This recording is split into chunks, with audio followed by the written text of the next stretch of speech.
जो नेहरू जी ने मुसलमान महिलाओं का साथ जो एक इनजस्टिस किया, क्या हिंदू को अधिकार नहीं है? कांग्रेस का टेररिज्म को कांग्रेस में क्यों कंट्रोल नहीं कर सका? आज पीएफआई का खिलाफ बैन लगा। थोड़ा दिन पहले मैंने बोला राहुल जी को, भाई आपका चेहरा तो सद्दाम हुसैन जैसा हो रहा है, तो थोड़ा सा कांग्रेस का लोग मेरा साथ थोड़ा सा नाराज हो गया। इसमें नाराज होने का क्या बात था, मेरा ये भी दिमाग में नहीं है। That is my assessment. आप अगर आपको लगता है कि दाढ़ी वाड़ी कर लेने से आपका जीवन में मैच्योरिटी हो जाएगा, वो तो अपने आप आने वाला चीज नहीं है। अभी आपने उनका वीडियो देखा होगा, बोल रहा था कि मैं कैसे अपोजिशन में मैं पावर लेता हूं, और उनका ही लोग उसका ऊपर हंसने लगा। तो राहुल जी का ऊपर हमने जो लोग कांग्रेस का लोग मेरा ऊपर नाराज है, आपने सद्दाम हुसैन क्या बोला, मैं तो राहुल जी को बहादुर शाह जाफर तो नहीं बोला ना, मैंने इतना ही बोला कि आपका चेहरा सद्दाम जैसा लग रहा है। उसमें तकलीफ क्या है, दाढ़ी वाड़ी काट लो, दोबारा आप राहुल जैसा लग जाएगा। वेरी सिंपल बात है, लेकिन उसको ना करके अभी ज्यादा पब्लिसिटी दे रहा है। मैं तो एक छोटा कार्यकर्ता है, थोड़ा ही मेरा ट्विटर का फॉलोअर है, तो आप जब मुझको ट्रोल करेगा, वो ज्यादा पब्लिसिटी देश में हो जाएगा। तो आप लोग थोड़ा सा सिस्टम चेंज कर लीजिए, वो सिस्टम से होते नहीं है। आपको याद होना चाहिए भारत का प्रधानमंत्री का खिलाफ आप लोग क्या क्या बोला था, और क्या क्या बोलने का आप लोग ने दुस्साहस किया था। उसका बाद मुझको ज्ञान दीजिए, मुझको क्या बोलना चाहिए क्या नहीं बोलना चाहिए। अभी मौका मिला है, जो सपोर्ट है एकदम अभूतपूर्व सपोर्ट है, और मेरा तो मानना है कि ये एक गुजरात चुनाव नहीं है, 2026 का लोकसभा चुनाव का एक अभ्यास शुरू हो चुका है। गुजरात ही देश को दिशा दे रहा है, दिशा देता है, और जो अभी गुजरात का चुनाव का जो माहौल है, इस माहौल से ही 2026 का माहौल भी साथ ही शुरू हो जाएगा, और गुजरात पूरा देश को दिशा दे रहा है। और मेरा यही भी मानना है कि मोदी जी को जो तीसरा बार लोग प्रधानमंत्री देखना चाहते हैं, इसका जो एक शुरुआती एक कल्पना ये गुजरात में ही दिखाई दे रहा है, और गुजरात चुनाव का साथ ही इसका एक देश भर में एक एजेंडा शुरू हो जाएगा कि मोदी जी को थर्ड टाइम देश का प्रधानमंत्री भी बनना है, और अगली बार 400 सीट पार करके बनना है। लास्ट टाइम हमारा था कि 300 सीट पार, इस टाइम मेरा लग रहा है कि हमारा जो मूड है पूरा देश में, ये 400 सीट पार करने वाला मूड बन जाएगा देश में।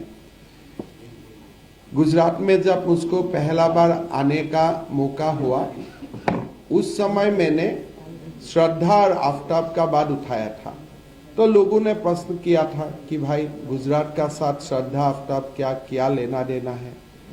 अभी जो धीरे धीरे बातें एक लाइट में आ रहा है, आप देखिए कि श्रद्धा ने पहला उसका जो एफआईआर था आफ्ताब का खिलाफ, वो एफआईआर महाराष्ट्र में लॉस किया था। उस समय महाराष्ट्र में किसका सरकार था? ये शिवसेना कांग्रेस वाला सरकार था, जो एक लोगों को भ्रमित करके बनाया था। ये एनसीपी का सरकार था।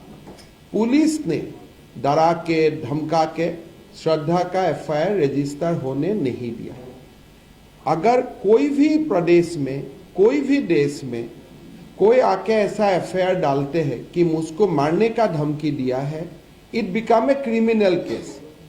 जब एक क्रिमिनल केस फाइल होता है, that become property of the state. Even victim को भी उसको विड्रॉ करने का परमिशन नहीं होता है। जब तक क्रिमिनल केस नहीं है, सिविल डिस्प्यूट है, यू कैन विड्रॉ।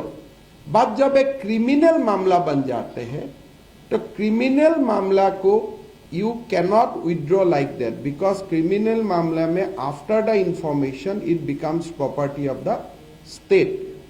तो ये जो हमारा जो पहले से ही मानना है कि कांग्रेस का तुष्टीकरण का जो राजनीति है, ये तुष्टीकरण का राजनीति कारण ही एक वर्ग को भारत में स्वाधीनता मिल चुका है एक प्रकार कि आप जो भी करो कानून आपको कभी स्पर्श नहीं करेगा। ये कांग्रेस का कल्चर था, ये कांग्रेस का तुष्टीकरण का संस्कृति था। उसका कारण ही आज देश को आफ्ताब श्रद्धा जैसा बातें देखने लगा है। मर्डर पहले भी होता है, लेकिन जब कोई अपना जिसका साथ जीवन आपको जीवन संगी बनाने का आपने एक संकल्प लिया था, इसको जब आप 34 पीसेस करते हैं तब वो एक normal love affairs related murder नहीं रहता है। मतलब इसमें ऐसा गुस्सा है कि भाई तुमको हम कुछ करने के लिए लाए थे, शायद तुम माना नहीं, तो इसलिए तुमको जब मारना है तुमको एकदम बेदर्द मारना है, ऐसे ऐसे नहीं मारना है। जब तक कोई दूसरा एजेंडा भी उनका साथ शामिल नहीं होता है तब कोई लोगों को, कोई दूसरे को जिसका साथ अपने जीवन का कुछ समय भी बिताया है, ऐसे आप 34 पीसेस नहीं करेगा। तो इसीलिए मेरा सीधा ये एक जो भी आप बोलिए, एलिगेशन बोलिए, एक मेरा अनुभव बोलिए कि देश में कांग्रेस को देश को कांग्रेस ने एक इकोसिस्टम दिया जहां में लाभ जिहाद जैसा बात एकदम इजी हो चुका था। और ये आफ्ताब जैसा लोग वही भ्रम में था कि भाई अभी भी कांग्रेस का सरकार ही है, कांग्रेस का इकोसिस्टम ही है और हम लोग इसको आगे ले जा सकता हूं। तो इसीलिए हम ये मानता हूं कि देश को एक बहुत बड़ा लाभ जिहाद का खिलाफ कानून का जरूरत है और ये कानून भारतीय जनता पार्टी का सरकार नरेंद्र मोदी जी का नेतृत्व में ही देश में हो सकता है, ये हम लोग मानता हूं। इस मुद्दा का साथ एक बहुत बड़ा करीबी मुद्दा आता है यूनिफॉर्म सिविल कोड का। बाला साहेब अम्बेडकर जी का ये हमारा भीमराव अम्बेडकर जी का, बाबा साहेब भीमराव अम्बेडकर जी का एक सपना था कि देश में यूनिफॉर्म सिविल कोड हो, लेकिन नेहरू जी ने वो यूनिफॉर्म सिविल कोड होने नहीं दिया। आज भारतीय जनता पार्टी उत्तराखंड में चुनाव लड़ा, उत्तराखंड में भी ऐलान किया कि देश में यूसीसी होना चाहिए और उत्तराखंड का जनता ने इसमें मोहर लगाया। फिर अभी हिमाचल का चुनाव हुआ, इसमें भी हमने ये बात उठाया और हमारा मन में हम लोग एकदम कंफर्म है कि इसमें भी लोग, हिमाचल का लोग भी उसमें मोहर लगाएगा। गुजरात में भी ये मुद्दा आ रहा है, गुजरात में भी, गुजरात चुनाव में भी जो जनता का राय है वो जनता का राय यूनिफॉर्म सिविल कोड का तरफ एक समर्थन आ जाएगा और देश में धीरे धीरे एक यूनिफॉर्म सिविल कोड का एक माहौल बनेगा। जो नेहरू जी ने मुसलमान महिलाओं का साथ जो एक इनजस्टिस किया और पूरा महिलाओं का साथ जो इनजस्टिस किया नेहरू का समय से ही कांग्रेस ने, इसको एक भरपूर जवाब मिलेगा और देश को एक यूसीसी मिलेगा, ये भी हम लोग सबको एक विश्वास है। भारत को जो 2014 से जो भारत ने देखा ये है कि एक टेरर का खिलाफ जो भारत को दुबला करने के लिए जो एक शक्ति था, वो शक्ति आपने देखा होगा अभी एक प्रकार खत्म हो गया। 26/11 हुआ, फिर पार्लियामेंट अटैक हुआ, कांग्रेस का समय में वो रुका ही नहीं था, लेकिन आज रुका क्यों? नरेंद्र मोदी जी का जो नेतृत्व रहा कि देश का साथ कोई संतरासवादी, देश का साथ हमारा इनोसेंट लाइफ का ऊपर कोई भी आप खिलवाड़ नहीं कर सकता है। सीमा से आतंकवादी आएगा तो भरपूर जवाब दिया जाएगा। आज उस नीति का कारण आपने देखा होगा कि 2014 से धीरे धीरे धीरे धीरे धीरे हमारा देश में terrorism word has become almost obsolete. आज कोई टेररिज्म का बात देश में नहीं है। ये नहीं होने का कारण क्या था? कांग्रेस का टेररिज्म को कांग्रेस में क्यों कंट्रोल नहीं कर सका, बिकॉज उसमें भी कांग्रेस को तुष्टीकरण का राजनीति नजर आते थे। टेररिज्म कौन करके रखा था? एक पार्टिकुलर कम्युनिटी का लोग ही भारत का खिलाफ टेररिज्म को बढ़ावा दे रहा है, एक्टिवली इन्वॉल्व हुआ था। जब मोदी जी ने तुष्टीकरण का राजनीति को खत्म किया, पाकिस्तान को भरपूर जवाब दिया, आज आपने देखा होगा 2014 का बाद टेररिज्म शब्द ही एक प्रकार देश से खत्म हो चुका है। तो ये राजनीति आज देश को पसंद है। तो इसीलिए हमें ये मानना है कि गुजरात चुनाव हो या अगली लोकसभा चुनाव हो, टेररिज्म का खिलाफ जो हमारा जो रिजॉल्व है वो और आगे जाके बहुत ज्यादा स्ट्रांग होगा। आज पीएफआई का खिलाफ बैन लगा। गृह मंत्री अमित जी का नेतृत्व में गृह मंत्रालय ने पीएफआई का बैन को जबरदस्त इंप्लीमेंट किया। देश में यह संदेह था कि जब पीएफआई में बैन होगा बहुत सारा रिएक्शन होगा, बहुत सारा इसका कुछ ना कोई जगह में इसका खिलाफ बहुत ज्यादा एक प्रकार का रिएक्ट होगा, कोई लोग देश को आसान कर देगा। कुछ नहीं हुआ। 370 का विलोप्ति का समय भी ऐसा ही हवा निकाला गया था कि 370 अगर विलोप्ति होगा तो देश एकदम एक प्रकार में कम्युनल टेंशन में आ जाएगा। कुछ नहीं हुआ। और आज भी आप देखिए पीएफआई का खिलाफ बैन हुआ, पीएफआई को कंप्लीटली ध्वस्त कर दिया गया, लेकिन कोई कहीं से भी रिएक्शन नहीं है।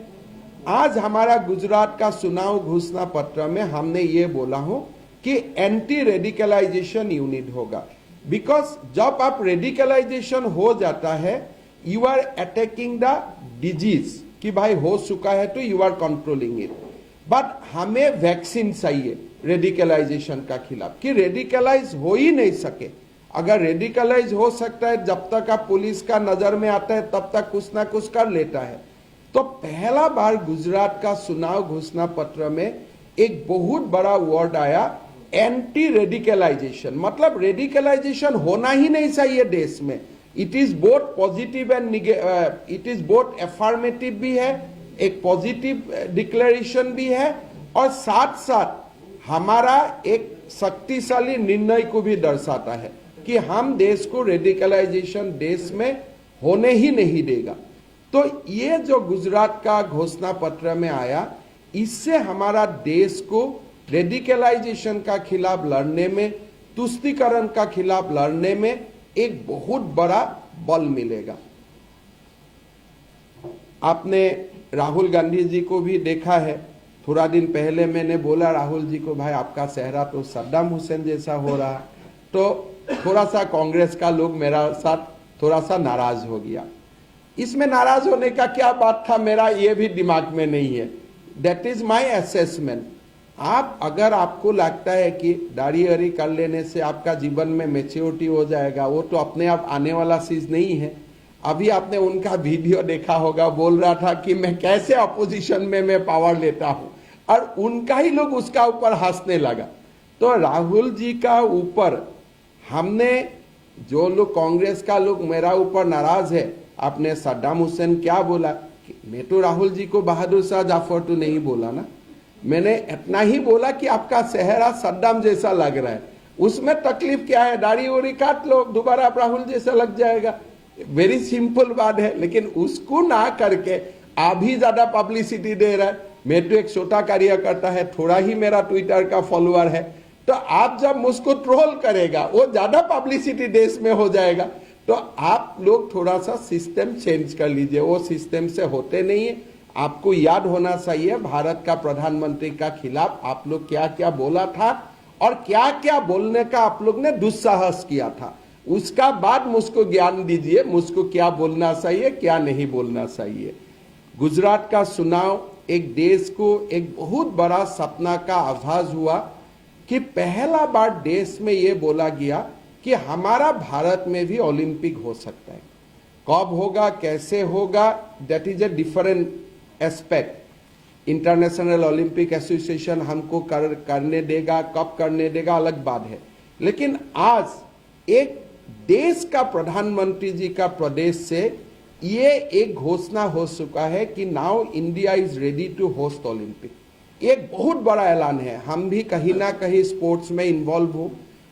एक जो गुजरात से जो एक नया भारत का दिशा दिखाया कि now India is ready to host Olympic, ये सुन के ही एक देश में एक प्रकार का आइडिया हो गया कि अभी देश में जरूर ओलंपिक होने वाला है, गुजरात में ओलंपिक होने वाला है। और गुजरात ने जैसे नेशनल गेम्स को अभी बहुत भव्य तरीका से जैसे नेशनल गेम्स को मेजबानी किया, इससे एक फाउंडेशन तैयारी हो चुका है और एक पूरा देश में स्पोर्ट्स फ्रेटर्निटी में एक उत्साह का माहौल है कि देश में हमारा ओलंपिक को मेजबानी करने का भी अभी साहस हो चुका है। And Gujarat will become a natural host कि ओलंपिक गुजरात में होना चाहिए। मैं प्रधानमंत्री जी को और गुजरात बीजेपी को धन्यवाद देना चाहता हूँ। घोषणा पत्र का एक बहुत बड़ा ऐलान कि इंश्योरेंस जो हेल्थ इंश्योरेंस स्कीम है वो 5 लाख से 10 लाख किया जाएगा। ये एक बहुत बड़ा साहस है। आज प्रधानमंत्री जो पीएम-जय बीमा योजना है, करोड़ लोगों का एक बहुत बड़ा सामर्थ्य है कि आज मेरा कैंसर हो जाएगा, किडनी ट्रांसप्लांट होगा, मेरा पास आयुष्मान भारत का कार्ड है। गुजरात में ये ऐलान किया है कि 5 लाख को 10 लाख किया जाएगा। जब गुजरात करेगा, बाकी देश का प्रदेश भी करेगा। ये देश का गरीब के लिए एक बहुत बड़ा ऐलान है। मैं भारतीय जनता पार्टी गुजरात को अभिनंदन करता हूं। साथ में प्रधानमंत्री जी को मैं बहुत बहुत धन्यवाद देता हूं कि आपने देश का सामने एक बहुत बड़ा सपना रखा कि अभी हमारा जो बीमा है वो 5 लाख जाके 10 लाख होगा। तो ये गुजरात का जो चुनाव है एक प्रकार देश को एक नया दिशा दे रहा है कि देश में बहुत बड़ा पॉजिटिव बदलाव होने वाला है। हमारा देश ओलंपिक भी मेजबानी करेगा, इतना भी साहस और प्रेरणा देश का सामने रखा गया है। और साथ में हमारा जो लाभ जिहाद हो, यूसीसी के लिए हमारा जो एक प्रतिबद्धता हो, हमारा रेडिकलाइजेशन का खिलाफ जो हमारा काम है, और साथ साथ में टेररिज्म का खिलाफ हमारा जो रिजॉल्व है, ये सारे गुजरात चुनाव में उभर के आए हैं। देश को 2024 लोकसभा का एजेंडा का एक महसूस अभी से होने लगा है कि देश में 2026 का लोकसभा चुनाव कौन सा मुद्दा में होगा, कैसे मुद्दा में होगा, गरीब कल्याण में होगा, भारत को शक्तिशाली करने के लिए होगा, संतरासवाद का खिलाफ में होगा, रेडिकलाइजेशन का खिलाफ में होगा, लाभ जिहाद जैसा गलत काम का खिलाफ में होगा। सारा एक 2026 का मुद्दा मुझको सामने देख रहा हूं। मैं तो पहला दिन से ही जब गुजरात में आया, मैं एक ही बात बोलते रहा कि गुजरात का चुनाव तो गुजरात का लोग का जनता का इतना प्रेम मोदी जी का साथ है, हम तो 150 पार कर लेगा, उसमें कोई समस्या नहीं है। और मुझको यही लगते है कि इसलिए मैं भी 7-8 जगह में घूमा और ये चुनाव बहुत ही अच्छा रिजल्ट हमारा होगा। लेकिन साथ में 2026 में लेटस बीजेपी विल क्रॉस 400, इसका भी एक बहुत बड़ा जो हमारा संकल्प है ये उभर के आया है।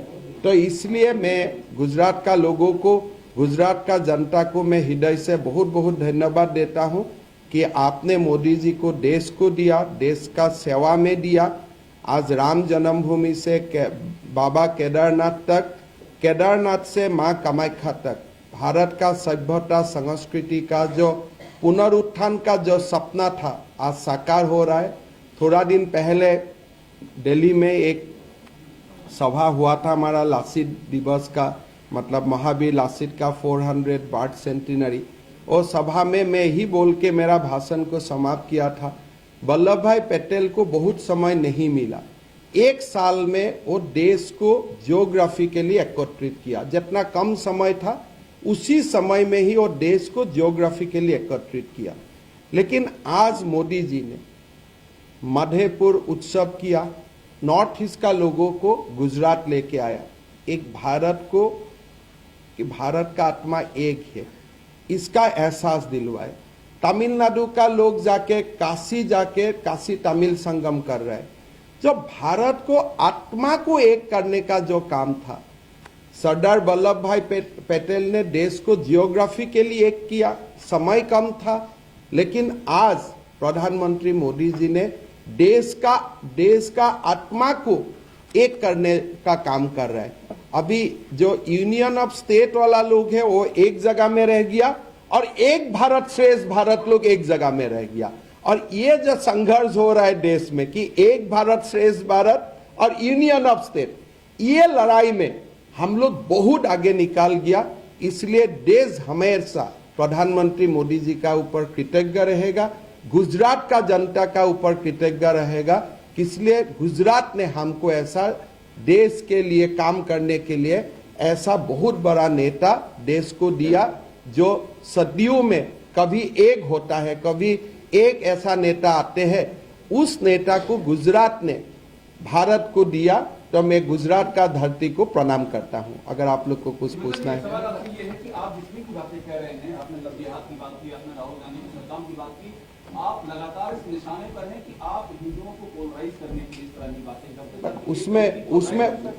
उसमें समस्या क्या है? उसमें समस्या क्या है?